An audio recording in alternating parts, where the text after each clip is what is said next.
ஓம் சாந்தி. எல்லோரும் சந்தோஷமாக இருக்கிறீங்களா? ஸோ மறுபடியுமே பார்த்திங்கன்னா, இந்தியாவுக்கு எதிரான மற்ற நாடுகளில் இருக்கக்கூடிய ஒரு நம்பிக்கை அதிகமாக வலுக்கிறத நம்மளால் பார்க்க முடியுது.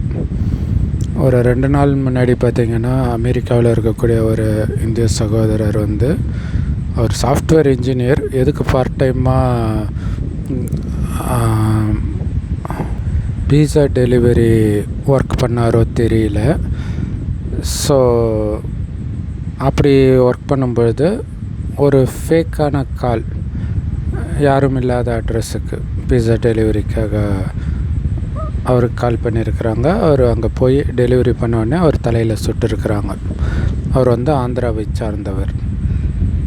ஸோ அதை சுட்டவங்க முகம் மூடி இருக்கிறாங்க. ஏன்னா இருக்கக்கூடிய சிச்சுவேஷன் எல்லாம் பார்க்கும்போது அரசாங்கமே இதை பண்ணால் கூட ஆச்சரியப்படுறதுக்கு கிடையாது. ஏன்னா அந்த அளவிற்கு அவங்களாம் என்ன நம்புகிறாங்க அப்படின்னா, அந்த நாட்டுடைய பொருளாதார வீழ்ச்சிக்கு காரணம், வேலையில்லா திண்டாட்டத்துக்கு காரணம் இந்தியர்கள் தான் அப்படின்னு நினைக்கிறாங்க. நிறைய இடங்களில் பார்த்திங்கன்னா 3ல் 1 பங்கு, சில சமயம் அதை விட அதிகமாகவே இந்தியர்கள் இருக்கிறாங்க. அங்கே போனாலே உங்களுக்கு ஒரு வெளிநாட்டில் இருக்கிற ஃபீலே இருக்காது, அந்த மாதிரி ஆயிடுச்சு. ஸோ இப்போ தமிழ்நாடே அதே மாதிரி நிறைய இடங்கள் நார்த் இந்தியாவில் இருக்கிறோமோ அப்படின்ற மாதிரி தான் நிறைய இடங்கள் இருக்குது. ஸோ அந்த மாதிரி அங்கே மாறிடுச்சு. ஸோ இது எப்போ பிரச்சனையாக மாறுது அப்படின்னா, அவர்களுக்கு வேலை கிடைக்கல அப்படின்னும்போது. ஸோ ஆக்சுவலாக வெளிநாட்டுக்காரங்க வேலையை விட பிஸ்னஸ் இந்த மாதிரி விஷயந்தான் பார்ப்பாங்க. பட் இருந்தாலும் இப்போ அவங்களுக்கு இது பெரிய பிரச்சனையாக மாறுவதற்கு காரணம் இங்கேயுமே விலைவாசி ஏற்றத்திற்கு மிக முக்கியமான காரணமாக அமைஞ்சது அந்த ஐடி இண்டஸ்ட்ரி வந்த புதுசில் சம்பளம் அதிகமாக அவங்களுக்கு கொடுக்கும் பொழுது அவங்க அதிக விலை கொடுத்து வீடு வாடகை இருப்பதற்கோ அல்லது வாங்கிறதுக்கோ தயாராக இருந்தாங்க. அப்போ உடனடியாக இந்த லேண்ட்லார்ட்ஸ்லாம் என்ன பண்ணுவாங்க, பரவாயில்ல இவ்வளோ விலை போகுது, அப்போ இந்த விலையே நம்ம வைக்கலாம் அப்படின்னு அவங்களுக்கு கொடுக்கும் பொழுது, அதே இடத்தில் மற்ற சாதாரண வேலை செய்கிறவங்களால் அங்கே வாடகை கொடுக்க முடியல.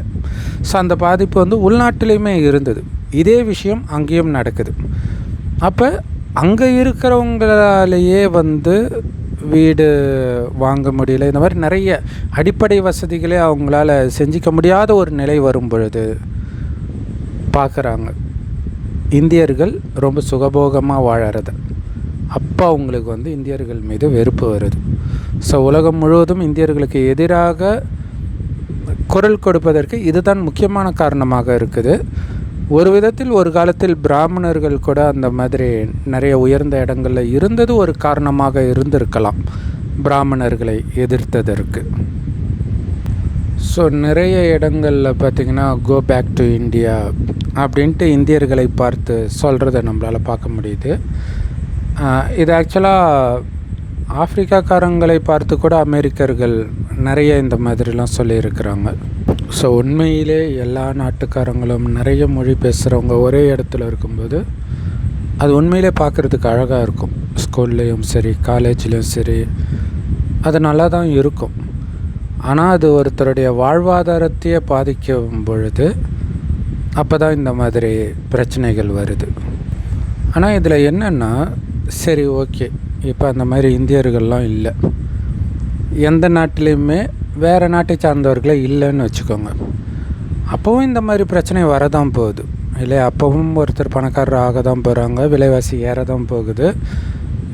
அப்போ யார் கூட சண்டை போடுவாங்க? ஏன்னா இப்போ இந்தியாவில் வேறு யார் மூலமாகவும் எதுவும் நடக்கலை. அதனால் என்ன பண்ணுறதுன்னு தெரியாமல் அரசியல்வாதிகளை, ஆட்சி செய்கிறவங்களை எதிர்த்து குரல் கொடுத்துட்டு இருக்கிறாங்க.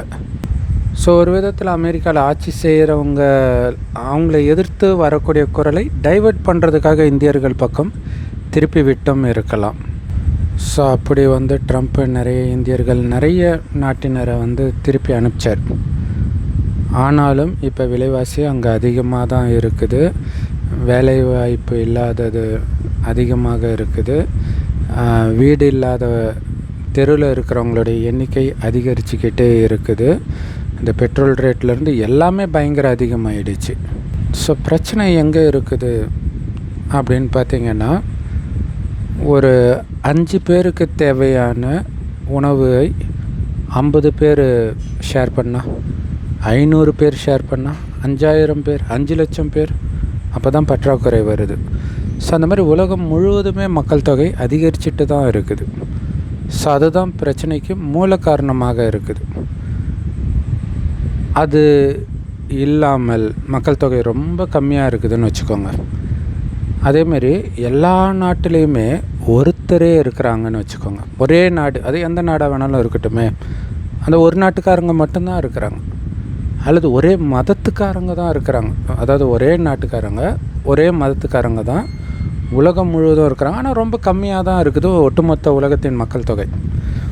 ஆனால் அவங்களுடைய அந்த உணவோ அல்லது மற்ற விஷயங்களோ அபரிமிதமாக இருக்குதுன்னு வச்சுக்கோங்க. அப்போ பிரச்சனை இருக்குமா? சொர்க்கம் மாதிரி இருக்கும்ல. ஆனால் உண்மையிலே சொர்க்கம் அப்படித்தான் இருந்தது. அப்படி சொர்க்கமாக எது தெரியுமா இருந்தது? இன்றைக்கி உலகமே இந்தியாவுக்கு எதிராக குரல் கொடுக்குறாங்களே, இதே பாரத பூமி தான் சொர்க்கமாக 5000 வருடத்திற்கு முன்பு இருந்தது. அங்கு சுகபோகமாக வாழ்ந்தவர்களைத்தான் இந்துக்கள் தெய்வம்னு கோயில் கட்டி கும்பிடுறோம். ஆனால் இதில் சந்தோஷமான விஷயம் என்ன அப்படின்னா, இதே பாரத பூமி கூடிய விரைவில் மீண்டும் சொர்க்கமாக ஆக போகுது. இன்னும் சில வருடங்களில். இதை நான் சொல்லலை, நம்மை படைத்த கடவுளே இந்த பூமிக்கு வந்து சொல்கிறார். கலியுகம் அழியிறதுக்கு 100 வருடம் முன்பு இறைவன் வரார். ஒவ்வொரு 5000 வருட காலச்சக்கரத்தின் இறுதி 100 வருடத்தில் வருகிறார். இந்த 5000 வருட காலச்சக்கரத்தை ஒரு கல்பம்னு சொல்லுவோம். ஸோ இறைவன் எங்கேருந்து வராருன்னா, அவருடைய இருப்பிடமாகிய பரந்தாமத்திலிருந்து வரார். அதை பரலோகன் கிறிஸ்தவர்கள் சொல்லுவாங்க. அது செம்பொன் நிறமான ஒளி உலகம். அங்கே நட்சத்திரம் மாதிரி கடவுள் இருக்கிறார். அவரை தான் அல்லான்னு முஸ்லீம்களும், பரமபிதான்னு கிறிஸ்தவர்களும், பரமசிவன்னு இந்துக்களும் சொல்கிறாங்க. கடவுள் ஒருவர் தான்.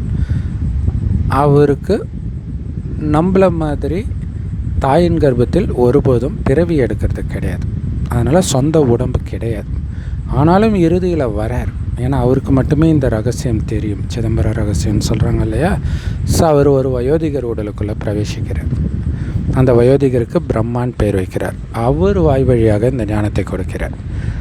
அந்த ஞானம் முரளின்னு சொல்லுவோம். எல்லா பிரம்மகுமாரிகள் ராஜயோக தியான நிலையத்திலும் முற்றிலும் இலவசமாக கிடைக்குது. அந்த ஞானத்துடைய சாரம் என்னென்னா, நீங்கள் அழியக்கூடிய உடம்பு கிடையாது, இதை இயக்கக்கூடிய அழிவற்ற ஆத்மான்னு உணருங்க. இந்த ஆத்மாவின் தந்தை சிவ பரமாத்மாவை நினைங்க. நினைக்க நினைக்க ஆத்மாவில் இருக்கக்கூடிய காமம், கோபம், பற்று, பேராசை, அகங்காரம் போன்ற அழுக்குகள் அழிந்து நான் தேகம் என்ற உணர்வையே மறந்து ஆத்மான்ற உணர்வில் நிலை பெற ஆரம்பிப்பீங்க. அப்படி நிலை பெறும்பொழுது என்னாகன்னா, உள்ளிருந்தே ஆனந்தம் வரும். வெளி உலகத்து விஷயத்தை சார்ந்து உங்கள் ஆனந்தம் இருக்காது. அந்த நிலையை நீங்கள் அடையும் பொழுது தான் உலக அழிவு ஸ்டார்ட் ஆகும். ஸோ அப்போ வெளி உலகத்தின் எந்த விஷயமும் உங்களுக்கு துக்கத்தையும் கொடுக்காது, சுகத்தையும் கொடுக்காது. உள்ளிருந்து ஆட்டோமேட்டிக்காக சுகம் மட்டுமே வந்துக்கிட்டு இருக்கும். அந்த நிலையை நாம் அதுக்குள்ளே அடைஞ்சிட்டா உலக அழிவு நமக்கு துக்கத்தை கொடுக்காது. ஆனால் அந்த நிலையை அடையலை, இறைவன் வந்து சொல்கிறத அலட்சியப்படுத்துகிறோம் அப்படின்னா கடைசியில் நரக வேதனை ஆகிடும். இறைவன் வழிப்படி நடக்கிறவங்களுக்கு உங்கள் துக்கம் சுகமாக மாறும் அப்படின்னு பைபிளில் சொன்னது நிஜத்தில் நடக்கும். சரி, அப்படி ஆனந்தமாக துக்கத்தின் உச்சத்தில் கூட இருக்கிறவங்க ஆனந்தமான சொர்க்கத்தில் பிறவி எடுக்க ஆரம்பிப்பாங்க. ஏன்னா அவங்க அங்கே யாருக்கும் துக்கத்தை கொடுக்க மாட்டாங்க. இப்போவே அவங்க துக்கத்தை கொடுக்கறதும் கிடையாது, எடுக்கிறதும் கிடையாது. ஏன்னா என்னதுன்ற உணர்வே அவங்களுக்கு எதன் மீதும் யார் மீதும், ஏன் இந்த உடல் மீது கூட இருக்காது. இந்த உடலிருந்து விடுபட்டு இருக்கிற ஆத்மானு தன்னை உணர்ந்து சிவபரமாத்மாவின் நினைவிலேயே மூழ்கி இருக்கிறதுனால ஆத்மான்ற உணர்வு நிலை பெற ஆரம்பிக்கும். அப்படி வந்து கோடியில் சிலர் தான் இறைவன் வந்ததை அடையாளம் கண்டுக்கிட்டு இறைவன் வழிபடி ஆத்ம உணர்வில் நிலை பெறுவார்கள். அந்த கோடியில் சிலராக நீங்கள் இருந்தால் தான் இந்த வீடியோவை இதுவரைக்கும் ஃபுல்லாக பார்த்துருக்க முடியும். அதனால் நீங்கள் கண்டிப்பாக தேவதை ஆத்மாக்கள் தான், அதில் டவுட்டு கிடையாது. சொர்க்கத்தில் வந்த தேவதை தான் மறுஜென்மம் எடுத்து இதே பூமி நரகமாக அடுத்து 2500 வருடம் ஆகுது. காரணம், பாவம் செய்ய ஆரம்பிக்கிறோம். உடல் நினைத்து காமம் கோபப்பற்று பேராசை அகங்காரத்தின் வசப்பட்டு இறுதி 100 வருடத்தில் இறைவனே வந்து நீங்கள் உடம்பு கிடையாது ஆத்மான்னு உணர வைக்கிறார். இறைவனை நினைத்து நினைத்து இறைவனின் குணம் எதுவோ அந்த குணமே உங்களுடைய குணமாக மாற்றுறார் முரளி மூலமாக. அதற்காக தான் தினம் தினம் முரளி போதிக்கிறார். ஸோ உலக அழிவின் போது எல்லா ஆத்மாவும் உடலை விட்டு மேலே போயிடும். ஆனால் போகிறதுக்கு முன்னாடி சொர்க்கத்தில் வருவதற்கு 100% தகுதி பெற்ற ஆத்மாக்கள் ஆரம்பத்திலே வரும். 90% தான் தகுதி பெற்றிருக்குன்னா கொஞ்சம் லேட்டாக வரும். இப்படி கொஞ்சம் கொஞ்சமாக மேலேருந்து ஆத்மாக்கள் கீழே இறங்கும். ஏற்கனவே பிறந்த ஆத்மாக்களும் மறுஜென்மம் தான் எடுக்குமே தவிர மேலே போகவே போகாது. இறுதி வரைக்கும் மறுஜென்மம் எடுத்துக்கிட்டே தான் இருக்கும். ஸோ அதனால தான் மக்கள் தொகை கொஞ்சமாக அதிகரிக்குது. ஏன்னா வந்தவர்களும் திரும்பி போல் மேலேருந்து வேற கொஞ்சமாக ஆட் ஆகிட்டே இருக்குது. முதல்ல எவ்வளோ தெரியுமா மக்கள் தொகை? வெறும் 9 லட்சம் தான். இன்றைக்கி 1000 கோடியை நோக்கி போகுது. அதனால தான் பிரச்சனைக்கு காரணமே. அது சொர்க்கமாக இருக்கும், அளவற்ற செல்வம் இருக்கும், தங்கு செங்கற்களால் கட்டப்பட்ட மாட மாளிகையில் இருப்போம். மனிதர்களுடைய குணம் வந்து அவ்வளோ அற்புதமாக இருக்கிறதுனால இதோடைய பாதிப்பு இயற்கையில் தெரியும், மற்ற ஜீவராசிகளில் தெரியும். அதனால தான் சிங்கமும் பசுவும் ஒன்றாக ஒரே நீரோடையில் தண்ணி குடிக்கும்ட்டு பைபிள் குரானிலும் குறிப்பிடப்பட்டிருக்கும். அது காரணம் மனிதர்களுடைய குணம் எப்படியோ அப்படியே சுற்றியுள்ள ஜீவராசிகளின் குணம் இருக்கும். இப்போ மனிதர்களுடைய குணம் மோசமாயிடுச்சு. அதனால் நாய் கடிக்குது, மாடு முட்டுது, எல்லாமே பார்த்துட்டு இருக்கிறோம். ஆனால் சொர்க்கத்தில் சிங்கம் கூட உங்களை ஒன்றும் பண்ணாது. நாய்க்குட்டி மாதிரி விளையாண்டுட்ருக்கோம். ஆனால் இப்போ நாயை கண்டாலே நம்ம பயப்படுறோம் இல்லையா? ஸோ அந்த மாதிரி சொர்க்கமாக இதே பாரத பூமி, உலகமே வெறுக்கிற இதே பாரத பூமி மாறப்போகுது. பாரதம் மட்டும்தான் உலகத்திலேயே இருக்கும், மற்றது எல்லாமே அழிஞ்சிடும். ஒன்று 3ஆம் உலகப் போர்னால் அழியும், அடுத்தது இயற்கை சீற்றத்தினாலேயும் அழியும்.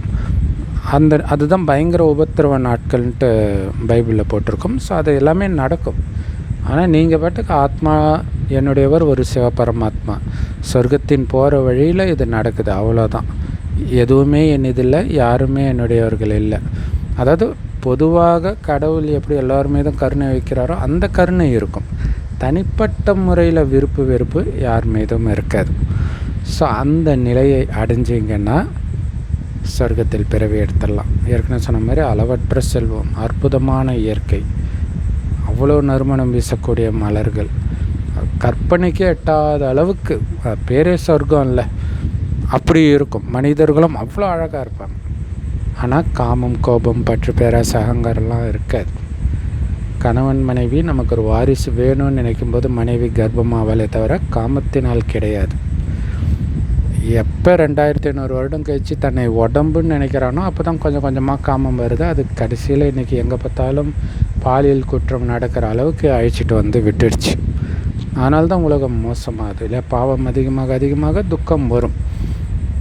அப்போ இந்தியர்கள் போனதாலேயோ அல்லது மக்கள் தொகை அதிகமானதாலேயோ மட்டுமே அங்கே துக்கம் வரலை. அவங்களுடைய குணமும் காரணம். ஒட்டுமொத்த உலகத்திலும் மனிதர்களுடைய குணம் மோசமாக தான் இருக்குது. அந்த குணத்தை சரிப்படுத்தியவுடன் உலகமே சொர்க்கமாக மாறிடும். அங்கே ஒரே தர்மம் தான் இருக்கும். எது அப்படின்னா இந்து தர்மம் கிடையாது. இந்துன்னு ஒரு தர்மமே கிடையாது. முதல்ல ஒரு மதமே கிடையாது இந்துன்ட்டு. அந்த மதத்தின் பேர் ஆதி சனாதன தேவி தேவதா தர்மம். அவர்களைத்தான் தெய்வங்கள்னு இன்றைக்கி இந்துக்கள் கோயில் கட்டி கும்பிட்றோம். அப்படி இருந்ததே நாம தான். ஸோ அந்த ஒரு தர்மம் மட்டும்தான் உலகம் முழுவதும் இருக்கும். பாரதம் மட்டும்தான் உலகமாகவே இருக்கும். மற்ற இடங்கள் கொஞ்சம் தீவு மாதிரி இருக்கும். நம்ம அப்பப்போ பிக்னிக் போயிட்டு வரும், எங்கே வேணாலும் போகலாம். இன்றைக்கி இருக்கிற மாதிரி பாஸ்போர்ட்டு விசா எல்லைக்குள்ளே வராத எந்த பிரச்சனையும் கிடையாது. அதுமாரி வீடு எங்கே வேணாலும் கட்டிக்கலாம். டேக்ஸுன்ற விஷயமே இருக்காது. எல்லாமே அவ்வளோ சீப்பு, டெட் சீப்பாக இருக்கும். தங்க வைரமே கல் மாதிரி கொட்டி கிடக்குன்றார். ஆனால் இன்றைக்கி கல்லுடைய விலையே எங்கேயோ போயிடுச்சு. தண்ணியே காசு கொடுத்து வாங்குகிற நிலை வந்துடுச்சு. அப்போ சொர்க்கத்துக்கும் இங்கத்துக்கும் எவ்வளோ பெரிய டிஃப்ரென்ஸ் பாருங்கள். ஸோ மற்றபடி இப்போ நடக்கிற இந்தியர்களுக்கு எதிரான குரலையோ இதெல்லாம் நம்ம ஒன்றும் பண்ண முடியாது இல்லையா? ஒரு பிரச்சனையும் நாளுக்கு நாள் அதிகமாக தான் ஆகியிருக்கே தவிர எதுவுமே குறைஞ்ச பாடு கிடையாது. எதற்கும் தீர்வு வந்தது கிடையாது. ஒரே தீர்வு, இந்த உலகம் அழிந்து மீண்டும் பழைய மாதிரி சொர்க்கமாக மாறுறது தான். அது மனிதர்கள் கையில் இல்லை, கடவுள் கையில் இருக்குது. அவருடைய வழிப்படி நடந்து அந்த சொர்க்கத்தின் குணத்தை மட்டுமே, அன்பு, அமைதி, ஆனந்தம்ன்றதை மட்டுமே நீங்கள் வெளிப்படுத்தணும். அதுக்கு உடல்ன்றதையே மறக்கணும். நான் ஆத்மா, என்னுடைய ஒரு சிவபரமாத்மா, அவருடைய குணம் எதுவோ அந்த குணம் மட்டுமே என்னுடைய குணம் அப்படிங்கிறதுல கவனம் கொடுக்கணும். அப்போ அவருடைய குணம் அவர் கூட மட்டுமே பழகும்போது தான் நமக்கு வரும். ஸோ அவர் நம்ம கூடவே பேசுகிறது தான் முரளி. ஸோ அந்த முரளியை மட்டும் கேட்டு அதையே சிந்தனை செஞ்சு அவரையே நினச்சிட்டு நாம் போக போகிற சொர்க்கத்தையே நினச்சிட்டு இருக்கிறதன் மூலமாக இப்போ இருக்கிற கலியுகத்தின் நினைவு முற்றிலும் மறப்பீங்க. அதன் மூலமாக கலியுகத்தின் குணமான காமம், கோபம், பற்று, பேராசை, அகங்காரம் அனைத்தையும் மறப்பீங்க. இதன் மூலமாக தான் சொர்க்கத்துக்கு வரப்போகிறோம், ஆனந்தமாக இருக்க போகிறோம். எந்த மதத்தை சார்ந்தவர்களாக இருந்தாலும், எந்த நாட்டை சார்ந்தவர்களாக இருந்தாலும் சொர்க்கத்துக்கு வர முடியும். ஏன்னா எல்லோருக்கும் கடவுள் ஒருவர் தான். ஸோ இப்போ அந்த கடவுள் வந்திருக்கிறாருன்றதை நீங்கள் அடையாளம் கண்டுக்கிட்டிங்கன்னா சொர்க்கத்துக்கு வந்துடுவீங்க. அடையாளம் கண்டுக்காதவர்களைத்தான் காஃபிர்கள், நிராகரிப்பாளர்கள்னு முஸ்லீம் மதத்தில் சொல்லப்பட்டிருக்கும். கௌரவர்கள்னு இந்து மதத்தில் சொல்லப்பட்டிருக்கும். ஸோ இது எல்லாமே இப்போ நடக்கிற விஷயம். ஓம் சாந்தி. தேங்க்ஸ் ஃபார் வாட்சிங். இறைவன் கொடுக்குற ஞானம் முரளின்னு சொல்கிறோம். எல்லா பிரம்மகுமாரிகள் ராஜயோக தியான நிலையத்திலும் முற்றிலும் இலவசமாக கிடைக்கிது. யூடியூப் வெப்சைட்ஸ்லாம் இருக்குது. அதோடைய லிங்க் நம்மளுடைய வாட்ஸ்அப் சேனலில் ரெகுலராக போஸ்ட் பண்ணுறோம். இந்த வீடியோக்கு டிஸ்கிரிப்ஷனில் நம்ம வாட்ஸ்அப் சேனல் லிங்க் இருக்குது, அவசியம் ஜாயின் பண்ணிக்கோங்க. இல்லாட்டினா பிகே சரவணகுமார் தமிழ் முரளின்னு நீங்கள் சர்ச் பண்ணிங்கன்னா கூட அந்த இறைவனுடைய நேரடி ஞானமாகிய முரளியை எளிய தமிழில் நீங்கள் கேட்கலாம். ஓம் சாந்தி. தேங்க்ஸ் ஃபார் வாட்சிங்.